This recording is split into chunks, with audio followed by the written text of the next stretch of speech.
Meus irmãos, bom dia, graça e paz a todos. Retorne aos seus assentos por bondade. Quero primordialmente evidenciar a minha gratidão expressiva ao nosso Senhor e ao nosso Salvador, nosso Deus, e também ao reverendo, ao pastor Almir Cabral. Hamilton Cabral tem sido um amigo e um irmão, e me faço acompanhar da minha esposa, como já foi dito, nosso reitor, Noah Rosa, uma satisfação enorme, a quem também atribuo muita gratidão, pastor. Ele foi a ponte, tem sido a ponte do nosso ministério em vários lugares, e nós estamos representando também a Florida Leadership Ministry University, que é a nossa faculdade em Boca Raton, na Flórida, nos Estados Unidos, com extensão no Brasil e escritório central em Curitiba, no progressivo estado do Paraná. Nós estamos extremamente satisfeitos, felizes, porque ainda nesse período desse ano que iniciou, 2024, já abrimos 3 polos, mais 3 polos da universidade. Um, inclusive, ali em Campinas, com o pastor Josimar Fonseca, que foi a indicação que o nosso pastor Hamilton nos deu, e nós agradecemos muito. Há muita coisa para fazer, muita coisa para realizar, e uma coisa que eu quero já deixar caracterizado: nada pode destruir o povo de Deus, amém? A não ser, tudo tem uma exceção, né? A falta do conhecimento.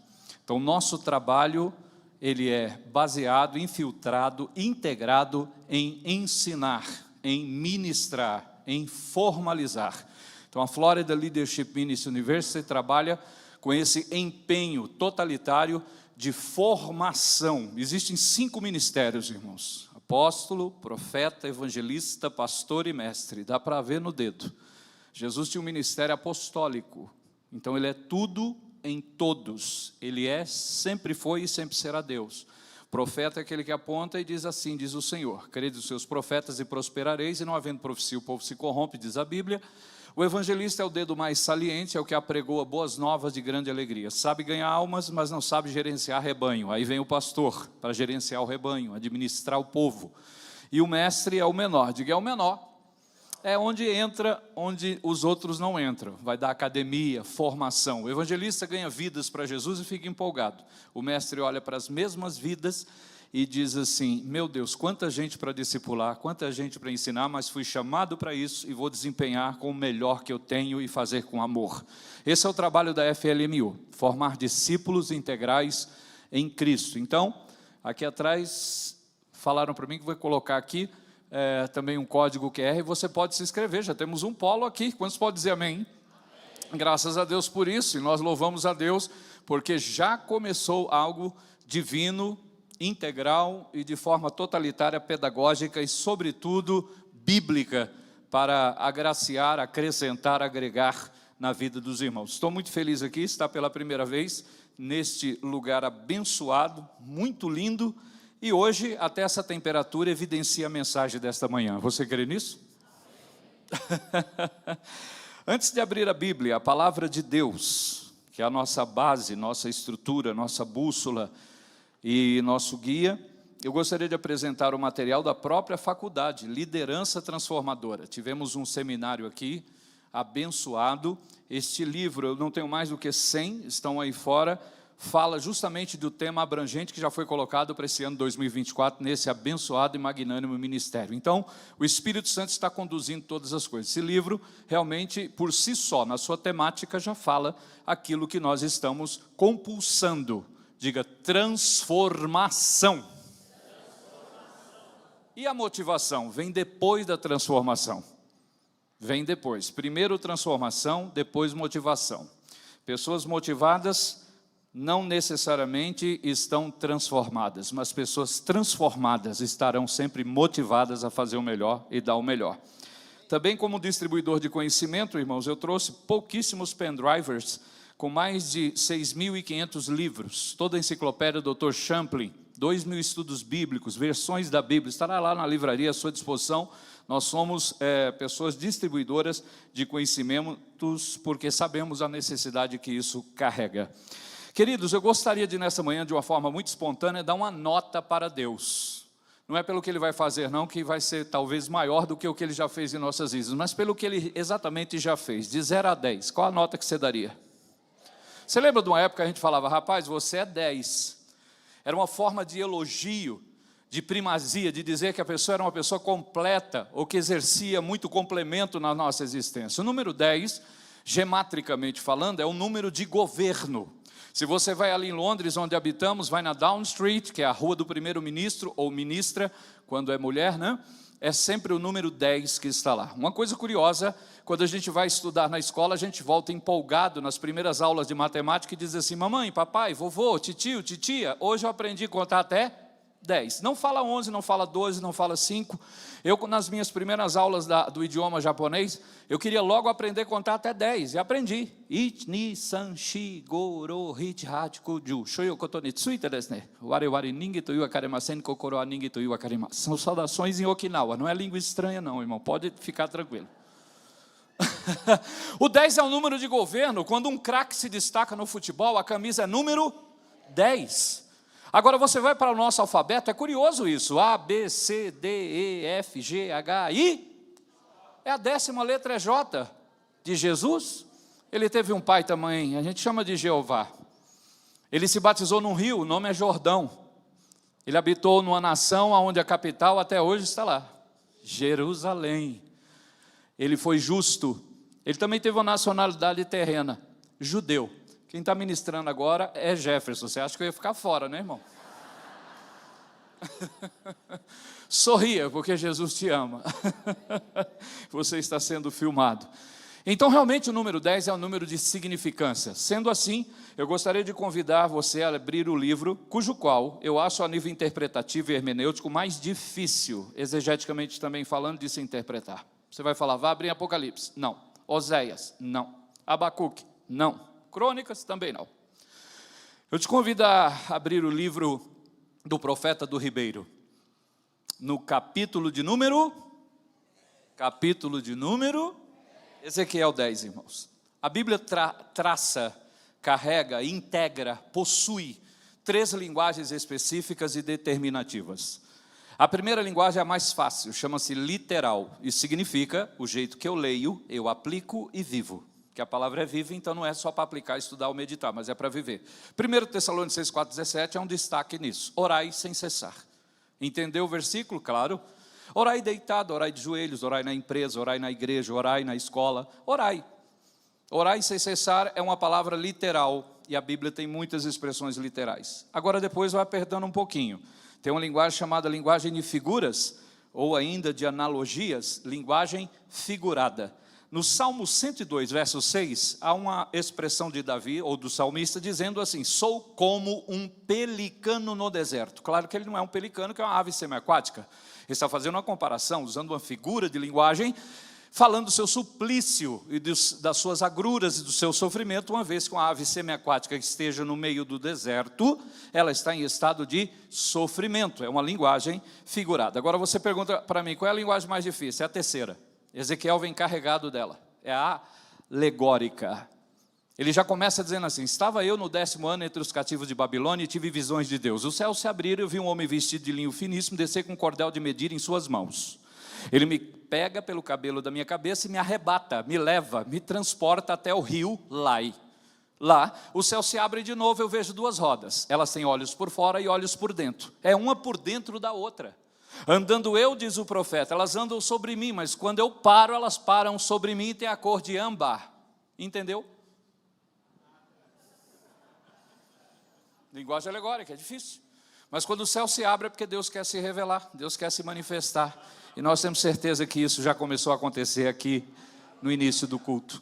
Vem um homem vestido de linho finíssimo, branco, cordel de medir, terceira pessoa magna e augusta da Trindade, porque ele não outro mede as minhas e as suas condições espirituais. Pega pelo cabelo da cabeça para comunicar sapiência, ciência, entendimento, conhecimento e revelação.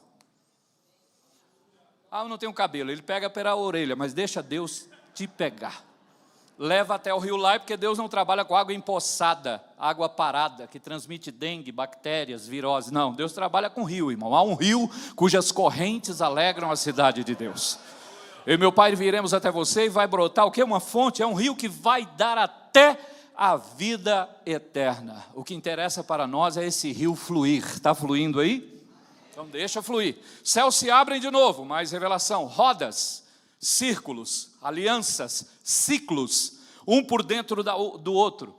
Deus tem alianças internas e possui alianças externas. Tem olhos, Deus, ao contrário de mim, não precisa comparecer periodicamente ao oftalmologista, optometrista, nada disso. Deus nunca vai numa ótica. Os olhos de Deus são macro e micro. Ele enxerga tudo, até o líquido na nossa espinha dorsal. DNA foi Ele que formou. Aleluia! Então, essas rodas falam de alianças que Deus compõe, fornece, proporciona. Tem olhos por dentro e olhos por fora, porque Deus vê tudo. E Deus não dorme. Aí Ele diz, caminha eu, elas caminham sobre mim. Aonde você está, Deus está te vendo. É simples assim. E aí tem a cor de âmbar, pode ser duas cores, ou verde esmeralda, evidenciando esperança retumbante, ou então amarelo dourado, símbolo da glória de Deus. Veja o tempo que eu gasto para explicar um pedacinho de linguagem alegórica. Então vamos a Ezequiel 10 para mais uma alegoria. Ezequiel 10, versículo 2. E falou. O problema da raça humana, irmão, é comunicação. Ou a falta é o amar falação. Mas que bom que já começamos aqui. E falou ao homem vestido de linho, dizendo, vai por entre as rodas até debaixo do querubim, e enche as tuas mãos de acesas dentre os querubins, e espalha-as sobre a cidade. E ele entrou à minha vista.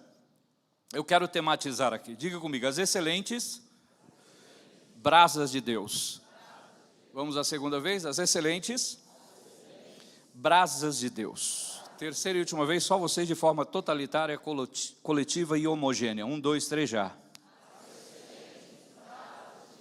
Como eu disse, insisto e repito, o versículo começa dizendo, e falou, ou coisa boa, é sair de uma reunião e compartilhar com o irmão, com a irmã, com a família, dizendo, olha, mais uma vez, eu não sei se você acredita, mas Deus falou. Nosso Deus não é mudo, não é cego e não é surdo e muito menos paralítico. Deus fala, fala ou não fala? Faz ou não faz? Tem ou não tem? É ou não é? Então esse versículo é lindo, porque ele já começa assim, e falou. Agora, à medida que nós vamos ministrar essa palavra, deixa eu dizer uma coisa para você. Uma coisa que me confundiu na época, estava no Housen, ali em Londres, foi essa expressão brasas acesas.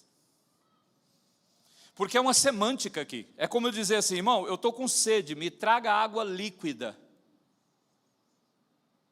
Se eu estou com sede, ele não vai trazer água vaporizada, e nem gelo.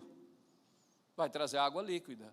Então a pergunta é necessária, que brasas são essas? E aí eu fiz questão de forma proposital, queridos, olhar na Bíblia no Salmo 140 e verso 10, que diz assim, caiam sobre eles brasas vivas, sejam lançados no fogo, em covas profundas ou abismo, para que se não torne a levantar. Eu entendi aqui que brasas é um condicionamento de juízo e de punição de Deus. Peguei outra anotação, vamos lá. Provérbios 25, 21 e 22, a gente usa muito na capelania.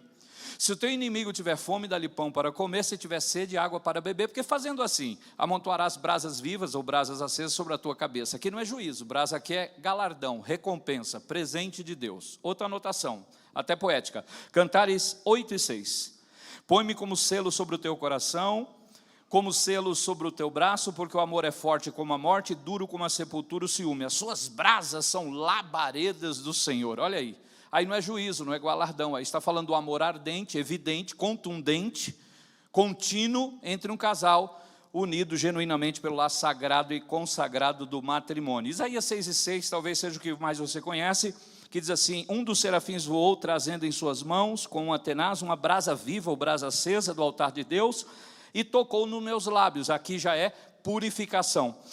João 21 e 9, você vai ver ali, literalmente, ao saltarem da terra, andam ali na praia e veem brasas, fogo, pão e peixe. Mas nenhuma, e entre outras, destas expressões bíblicas revelam Ezequiel 10 e 2. E a pergunta é insistente e pertinente, que brasas são essas? Essa brasa acesa representa pessoas. Eu encontrei Davi cantando, você fala, então é no Salmo, verdade, Salmo 18, verso 13, ele fala algo sobre isso, mas eu encontrei Davi cantando em 2 Samuel 22 e 13, escute a canção. pelo resplendor da sua presença, brasas de fogo se acendem. Os salmos são cânticos. Davi está cantando em 2 Samuel. Essa brasa sou eu. Essa brasa é você. Se estamos querendo viver um ano de transformação, a gente precisa realmente viver transformado. Bem-vindo às excelentes brasas de Deus. O versículo começa com ele falando, mas ele fala alguém. Ao homem vestido de linho. Como eu prego ensinando, ensino pregando, você já sabe quem é. Diga Espírito Santo. Mas olha que palavra. Não tem arrodeio, é direto, é que nem o europeu fala. Vai. É imperativa. É uma proclamação.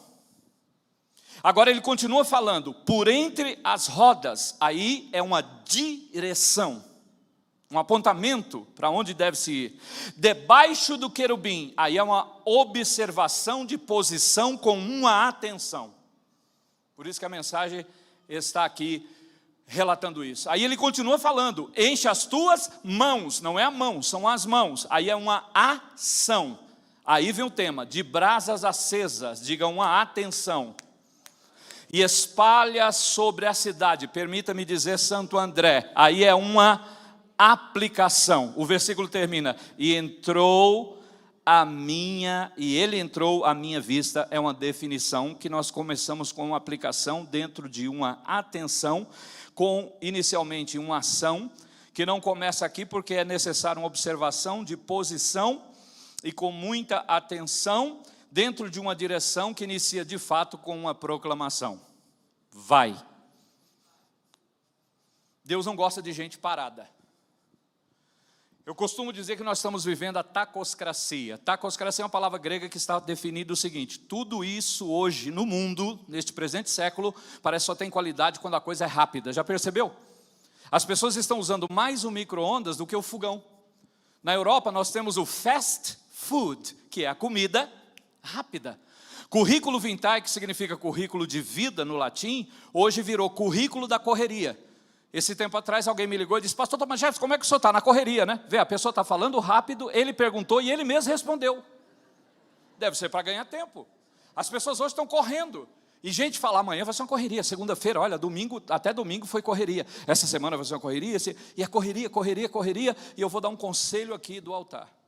Quando morrer, coloca na lápide do túmulo, deixa no testamento. Enfim, conseguiu parar.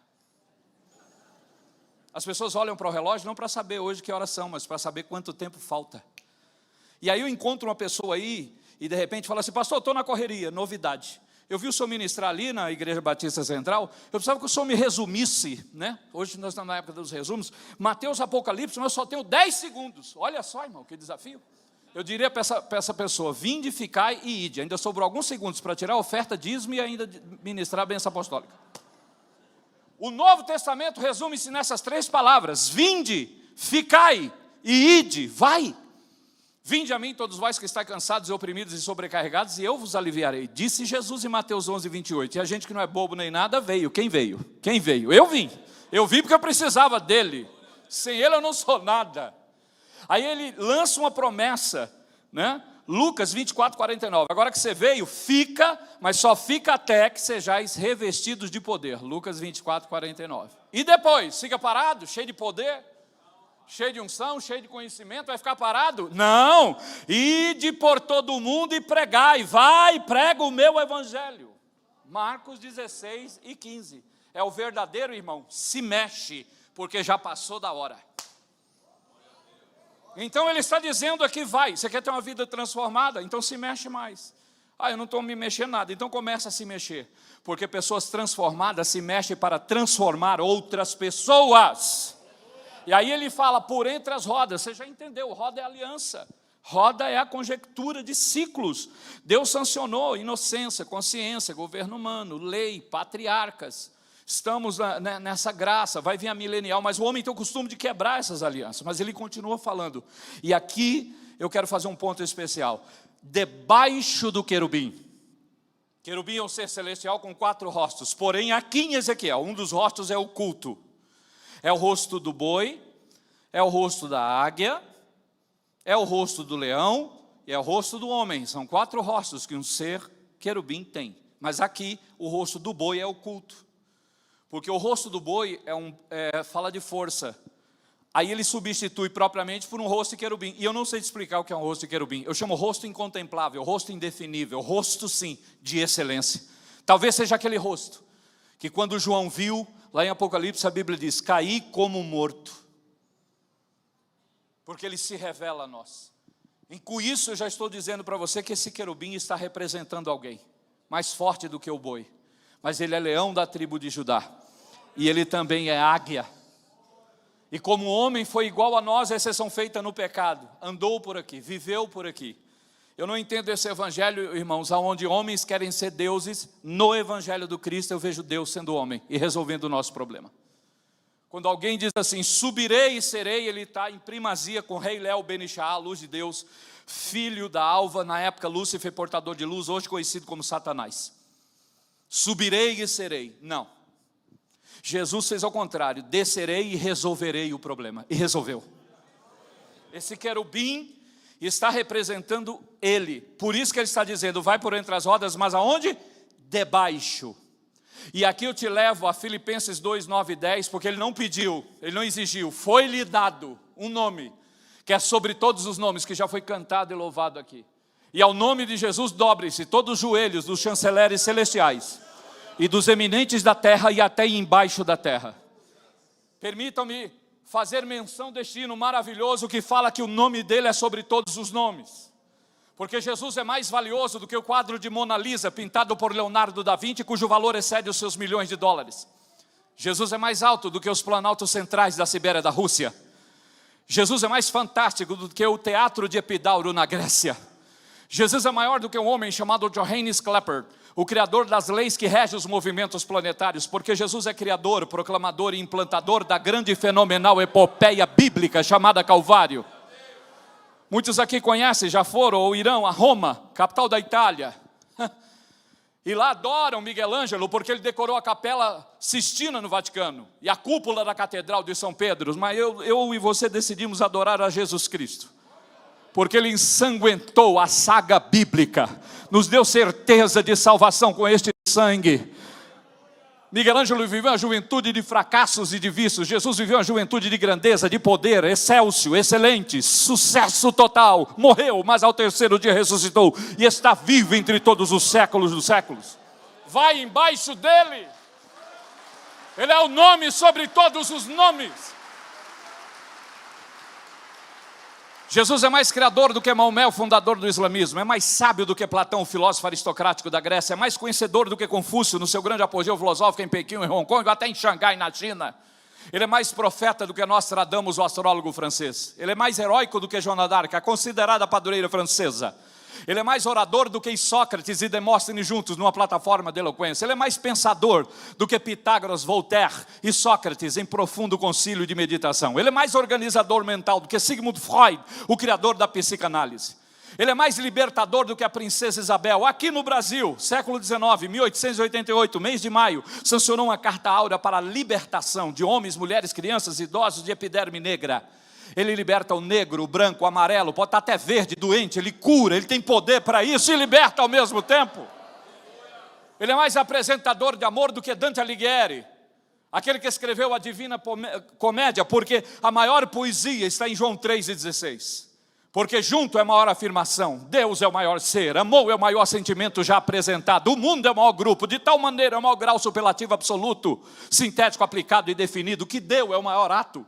Seu Filho unigênito, único gerado, a maior dádiva, para que todo aquele, o maior alcance, que nele a maior attraction, a maior atração, creia, a maior simplicidade, não pereça, a maior promessa, mas a maior diferença, tenha a maior possessão, a vida eterna, a maior vitória. Estou gritando muito, vou abaixar o tom. Eu fico empolgado com ele, porque ele é o nome sobre todos os nomes. Ele é mais iluminado do que Siddhartha Gautama Sakyamuni, o Buda, que ficou 3 meses em cima do muro. Pastor Hamilton, buscando a verdade, comendo só arroz, morreu sem ela. Jesus se manifesta em João 14,6 e diz, eu sou o caminho, eu sou a verdade, eu sou a vida. Ninguém vem ao Pai se não for por mim. Jesus é mais eficaz do que Karl Marx, o filósofo comunista alemão, mais ideológico do que Albert Einstein, o descobridor da teoria da relatividade em 1905. Ele é mais genial do que Johannes Mozart, o grande compositor austríaco, revolucionador da música clássica e erudita. Ele é mais essencial para mim e para você do que o Ayatollah Khomeini, líder patriarcal da revolução fundamentalista muçulmana. Ele é maior do que Zoroastro. Ele é mais libertador do que qualquer um que comprou escravos. Jesus, ele não era um estadista como Mahatma Gandhi ou Thomas Jefferson nos Estados Unidos, terceiro presidente, mas ele apontou o dedo para os magistrados e disse: dá a César o que é de César e a Deus o que é de Deus. A maior constituição política definida, exata e real. Aleluia. Jesus nunca tomou calmantes nem psicotrópicos, mas foi o homem mais manso e humilde que já palmilhou esse globo terráqueo. Jesus nunca estudou etiqueta social britânica e muito menos francesa em Sorbonne, mas foi o mais culto, educado, fino, social, cortês, humilde, amigo. Oh, é esse Jesus que eu adoro, é esse Jesus que você adora, é esse Jesus que é o dono da igreja. Ele não era como Mahatma Gandhi, ele não era como Thomas Jefferson, ele não era como nenhum erudito, mas ele subia numa montanha, e as pessoas apontavam e diziam: ninguém fala como esse Nazareno fala. Ele não tinha roupas bonitas nem fabricada pelos melhores tecelões da Palestina, mas bastava qualquer um que tivesse fé transformadora, o via passar como aconteceu, tocava só na orla, na ponta de suas vestes, e instantaneamente era curado de qualquer que fosse a enfermidade. Esse é o nome sobre todos os nomes, então vai embaixo dele. Enche as tuas mãos, não é a mão, mãos. Provérbios 3:16, Salomão explica. Na mão direita a extensividade de dias. Por isso que o judeu, quando vai dar o feliz aniversário, ele diz: Yom Rodelet Sameach, com a mão direita, que significa que Deus acrescente não só muito mais anos à sua vida, mas muita vida a todos esses anos. Agora a mão esquerda, ainda que o judeu não seja canhoto, grupos como JP Morgan, quando fecha um negócio, aperta as mãos esquerdas, por causa desse versículo. Na mão esquerda, Provérbios 3:16, a extensividade de prosperidade. Aleluia. Toque alguém aí, abençoe e diga que eu te abençoo nesse ano 2024. Há riquezas e honra na mão esquerda.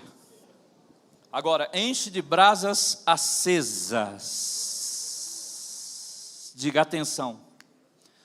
Irmãos, eu fui numa cidade chamada Criciúma, para entender justamente isso que Deus havia me revelado. E eu entendi que há 5 tipos de carvão, pastor Hamilton.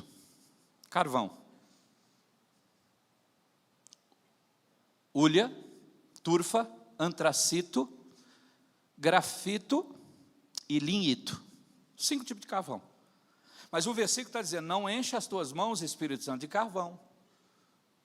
Começa com o carvão, mas vai ter transformação e vai virar brasa acesa. Então eu quero que você enche as suas mãos de acesas. Carvão é um mineral insólito, concentrado de carbono, escuro, frio, sem gosto, sem sabor, sem brilho, sem calor. Será que dá para comparar a vida de alguém que não é transformado ainda por Jesus com carvão? É claro que dá. Eu, sem Jesus, era exatamente isso, eu era um carvão. E a gente precisa de transformação. O fogo de Deus, irmão, ele tem condição de queimar até pedra. Está em 1 Reis, capítulo 18, versículos 1 ali, vai até o 39, no 38 você vê o fogo de Deus vindo e queimando pedra. Então, há uma necessidade de uma transformação, sim ou não?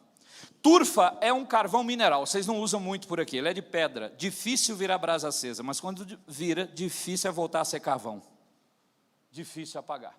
Hulha é um mineral, é o que a gente usa aí para fazer churrasco, e aí pega fogo rapidinho, se transforma, dá lugar a este fogo de Deus. O antracito é o resto, e aqui entra o espírito de comiseração. Tem gente que além de ser carvão, diz: eu não sou nada, eu não sou ninguém. Os bombeiros amigos meus dizem que um fogo, um incêndio começa com uma fagulha. Se você é um antracito, mas se você virar uma brasa acesa, você toca fogo em toda Santo André e ABC, irmão. É por isso que a Bíblia diz que não é oração da multidão, é oração de um justo, pode muito em seus efeitos.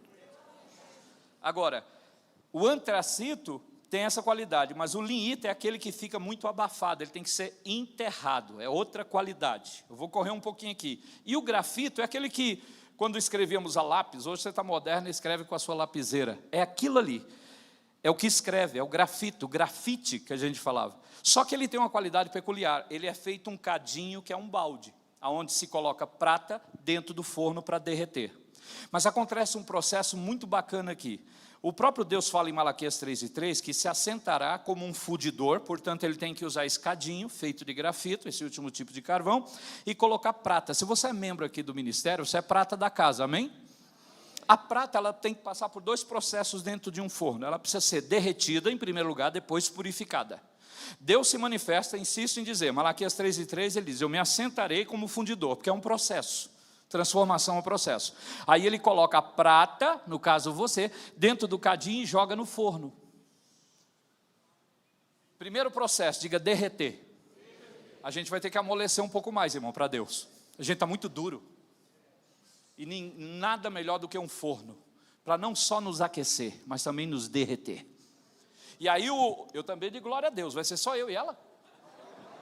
Esse processo é lindo, irmão. A gente precisa passar por ele sempre. E aí o fundidor senta, porque é um processo que não é rápido. Aí ele olha e diz, está derretida, mas vai voltar para o forno, porque além de derretida, precisa ser purificada. Você tem certeza que você quer ser transformado? Então fala uma pessoa aí, vamos voltar para o forno então. Porque pode estar até derretido, mas precisa ser purificado. E ele fica nesse processo de vem e volta. Aí chega uma hora que o fundidor olha e diz, haha, agora sim. Além de derretida, está purificada. Eu perguntei para o fundidor, por quê? Ele falou que eu olho na prata derretida na superfície. Enquanto minha face estiver deformada, não está purificado ainda. Tem que voltar para o forno. Quando eu tiro e vejo a minha face como num espelho, foi purificado. Deus está olhando para mim e para você. Como é que está a face dele em nós? Dependendo da sua ação, vai ter que voltar para o forno para ser transformado e purificado. E aí quando voltar, vai espelhar Deus, a obra de Deus, o querer de Deus, a vontade de Deus, aquilo que Deus quer que nós venhamos refletir. Queridos, porque não adianta ter só brilho e não ter esse fogo de Deus. Quem conhece aqui vagalume? Eu, quando era criança, colocava vagalume dentro dos potes de vidro, assim, de plástico. Minha mãe ficava louca com aquilo. E eu percebia, a princípio, quando eu comecei a pegar vagalumes e fazer isso, eu falava, tem luz, mas não queima. Porque tem brilho, mas não tem fogo. Tem gente que está por aí igual o vagalume. E o vagalume uma vez foi acometido de uma situação. A cobra apareceu e disse, vagalume, eu vou te comer. Ela estabeleceu 3 indagações. Por que você quer me comer? Foi a primeira. Faço parte da tua cadeia alimentar? Que foi que eu te fiz? A cobra respondeu, eu vou te engolir porque eu não aguento ver você brilhar. E engoliu.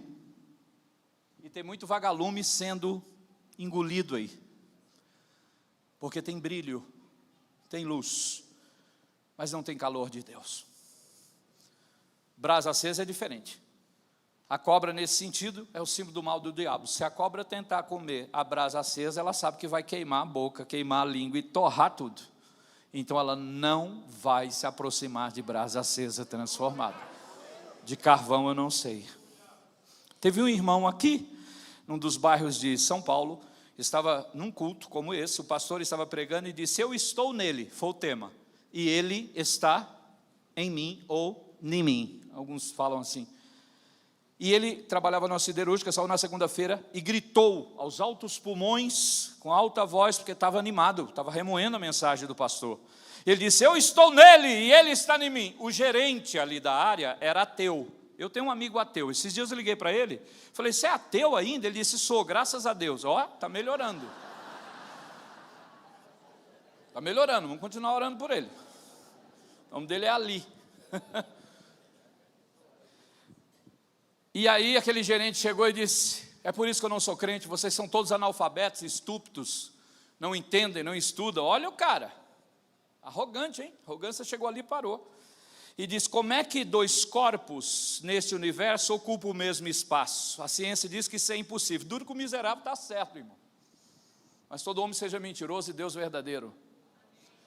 Ele ficou triste, aquele homem saiu, ele disse, Espírito Santo, mas o pastor pregou, está na tua palavra. Ele disse, meu filho, pega aquela barra de ferro. Aí ele pegou, joga ali no forno, jogou. Pega uma tenaz, aí pegou a tenaz. Aí ela veio daquele jeito, irmão, incandescente. Ele disse, agora vá até no teu gerente. Ele teve dúvida se era Deus ou o diabo. Imagina o gerente, o homem chegando com aquele negócio aceso, aquela barra. Falou, preciso falar com o senhor. Ele disse, fale, o que é? Eu tenho uma pergunta para o senhor. É o ferro que está no fogo? Ou é o fogo que está no ferro? Nós estamos nele, amém?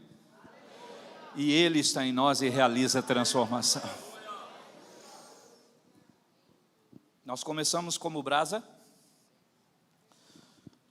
começamos como carvão. O ideal é ser brasa acesa de Deus, mas nós temos um término, irmão. Diga comigo, cinzas. Sem ele nada podemos fazer. E Lucas 17:10 promete um troféu para quem realizar o complemento ou fazer a obra de Deus completa. Qual que é o troféu em Lucas 17:10? Não, professor dos professores, pregador dos pregadores, pastor dos pastores. Não, Lucas 17:10 vai me dar quando eu completar a minha tarefa aqui, vai me dar um troféu. O nome do troféu é servo inútil. Olha que honra, porque não fizeste mais do que era para fazer. A minha obrigação com satisfação em transformação. Isso é minha missão e a sua também. Então, aqui se finda tudo e nós voltamos para Deus. Mas eu quero dizer para você, eu falei inicialmente do 10, já caminhando para o final. A palavra brasileiro ou brasileira, não importa o gênero, tem 10 letras, você já percebeu? Agora, como brasileiro e como brasileira que você é, você sabe o que significa a palavra Brasil ou não? Diga, eu vivo num território, numa nação profética. E é uma nação, irmão, que tem uma missão de transformar o planeta. Eu não estou sendo audacioso quando eu digo isso. Eu vou voltar com você no século XVI, exatamente no dia 9 de março, na praia de Restelo, onde agregam-se ali 3 caravelas e 10 naus. 10 governo, 3 Pai, Filho e Espírito Santo. Comandada por um xará do pastor Hamilton, almirante Pedro Álvares Senhor Cabral. A mando de Dom Emanuel, ou Manuel, como era chamado. Emanuel, Deus conosco. Ele chamou Pedro e diz, vai para o comércio das Índias. Dia 9 de março. Exatamente, irmãos. Com 1.500 tripulantes em todas essas 13 embarcações. Exatamente no dia que eles avistaram um monte chamado Monte Pascoal. Hoje tem nome, na época não tinha. No dia 22 de abril do ano de 1500, o vigilante de proa da primeira embarcação diz, terra à vista. Aportam, são recebidos pelos nativos índios. E dizem, qual é o nome dessa terra? Não tem nome, então nós vamos chamar ela. Nós vamos denominar. Vamos colonizar, vamos chamar ela de terra. Era Cabralha, ali em Porto Seguro, Bahia hoje, né? Sério, vamos chamar de terra de Vera Cruz. Bonitinho o nome, né? Vera Cruz. Aí no dia 26 do mesmo mês, isto é, 4 dias depois, fizeram um ato religioso chamado e cognominado de missa, celebrado pelo capelão e padre Henrique de Coimbra. Levanta uma cruz de madeira e diz, vamos mudar o nome da terra, não é terra de Vera Cruz. Agora vai chamar terra de Santa Cruz. 26 de abril de 1500, século XVI. Mas os bandeirantes saem cortando cipós e a mata dentro, onde nasce a culinária do feijão tropeiro, que eram tropas que cortavam, e no meio havia um homem chamado Gaspar da Gama, um perito nas coisas do Oriente Médio. Ele sai cortando, aí começa a cortar uma árvore lá que chama a atenção dele, porque por dentro parecia brasa acesa. Ele começa a comercializar aquela madeira. De início, para Israel, é chamado de madeira de Barzilai. Se você pegar o nome Barzilai, dá para escrever Brasil e ainda sobra 2 letras. Você crê que você vive num território de transformação, irmão? Você crê que você vive numa nação transformadora? Você acredita que você, como crente em Cristo Jesus, é um agente de transformação? conheço 27 nações, onde a gente chega e eles falam, todos os brasileiros são assim, como você, amistoso, pregam assim, eufóricos, espontâneos. Eu falei, tem gente que é muito melhor do que eu. Ele fala assim, pode trazer. Porque tem gente, irmão, que é tão fria, que até na hora que você encosta nela, é capaz de pegar uma gripe, de tão gelada que ela é. Gente transformada é que nem o pastor aqui, ó, os irmãos aqui, a gente chega e sorri e abraça. Irmão, eu sou muito feliz em conhecer vocês, você não imagina. Falei, pastor, não, eu estou impactado, aliás, desde o dia do seminário. Povo gentil, acolhedor. Gente, vocês parecem com Jesus demais, parabéns. Eu acredito que Jesus é assim, era assim na terra. E aí, Gaspar da Gama diz, espera aí, atenção, vamos comercializar realmente isso, porque isso parece brasa. O comércio fica tão intenso, que ele vai chamar aquela madeira de pau.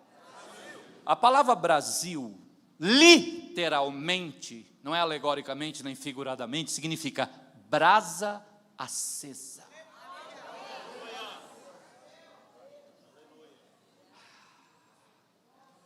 Calma, coração, já cheguei no final já. Quem era Gaspar da Gama? O gajo era português, vinha da nação de Portugal, portanto era português, falava português, estudava português, era de Portugal, pá. Comia até bacalhau. Sim, é verdade.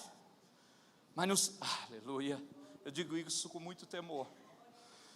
Deus traz Gaspar da Gama, um polonês naturalizado português, que nas suas veias tinha o DNA de Abraão. Ele era judeu.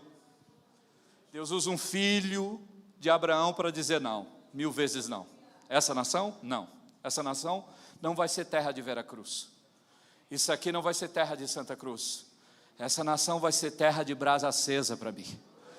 Porque eu vou usar um povo transformado para curar o transtornado ao redor do mundo.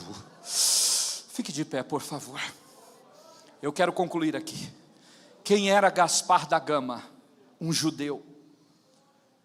Nós éramos para ser terra de Veracruz ou terra de Santa Cruz. Não somos. Somos terra de brasa acesa. Calor espiritual, calor humano, fogo na palavra, revelação. Os maiores pregadores do mundo, desculpem, irmãos, os outros, mas são brasileiros. Deus está levantando uma igreja transformada para transformar, porque o mundo está transtornado. E quando eu vejo pessoas como vocês, foi obrigado, Jesus.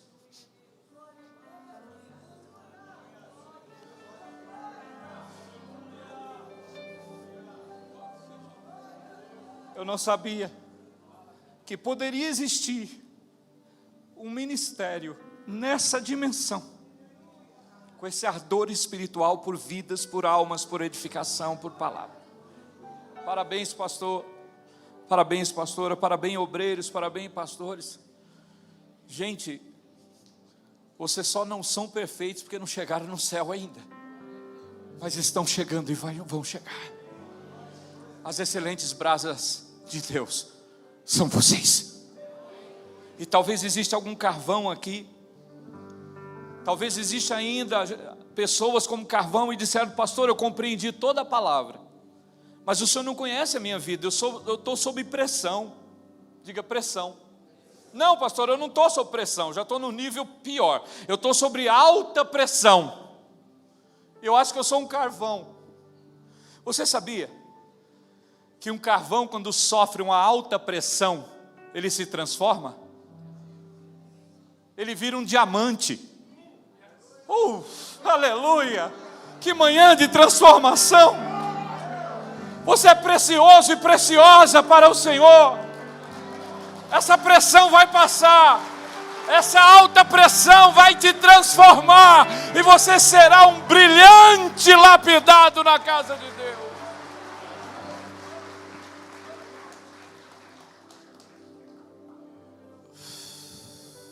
Feche os seus olhos.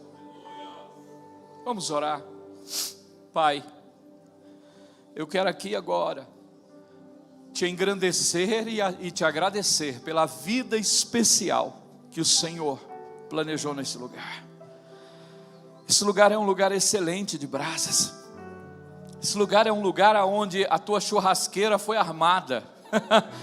Mas não é para assar carne, é para torrar a carne e fazer as pessoas viverem transformadas e viverem no Espírito. Deus, eu quero te louvar por cada vida, por cada irmão, por cada irmã, porque cada um aqui, eu percebo que é uma excelente brasa nas tuas mãos, Espírito Santo. E a tua palavra diz isso. Enche as tuas mãos, Espírito Santo, de brasas acesas. Não é carvão. E espalha sobre a cidade, porque não é uma brasa só que vai fazer. É o coletivo, é a churrasqueira de Deus. Espalha. Espalha por Santo André mais do que tu tens espalhado, Espírito Santo. Espalha. Espalha pelo ABC, por São Caetano, Diadema, São Bernardo. Espalha por o estado de São Paulo. Espalha, Senhor, no Sudeste inteiro, no Sul, no Brasil. E como eu compreendo que essa nação é uma nação de brasas, e o Senhor tem espalhado, levanta aqui missionários, para serem espalhados, meu Deus, como tua brasa, e constituir igreja sendo igreja, não apenas com aparência de igreja, mas igreja sendo igreja, evidenciando o amor, porque tu não tem amor, tu és amor, a tua essência é o amor, e a essência do teu amor é a misericórdia, o perdão. Eu oro, meu Deus, porque eu creio que a tua churrasqueira está acesa. Deus vai fazer um grande churrasco no ABC através de vocês.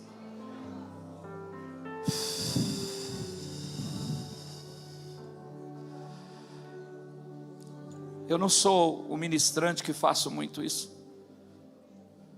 Estou até evitando aqui com resistência de fazer isso, mas você pode dar um abraço pelo menos em 3 pessoas. E dizer: nós somos transformados para transformar os que não foram. Nós somos transformados para transformar os transtornados dessa vida. Parabéns, Brasil. Parabéns, brasileiro. Parabéns, membro da Igreja Batista Central. Olha o braseiro de Deus. Não dá para fazer isso pelas redes sociais, então faça isso agora. Lá dá para mandar um emoji. Não, aqui dá para se tocar, dá para se abraçar mesmo. Que Deus em Cristo abençoe vocês. Eu sou alvo do amor de vocês. Obrigado mais uma vez, pastor Noah, que sempre tem sido nosso pastor. Obrigado, pastora Thalita, minha esposa. Obrigado, pastor.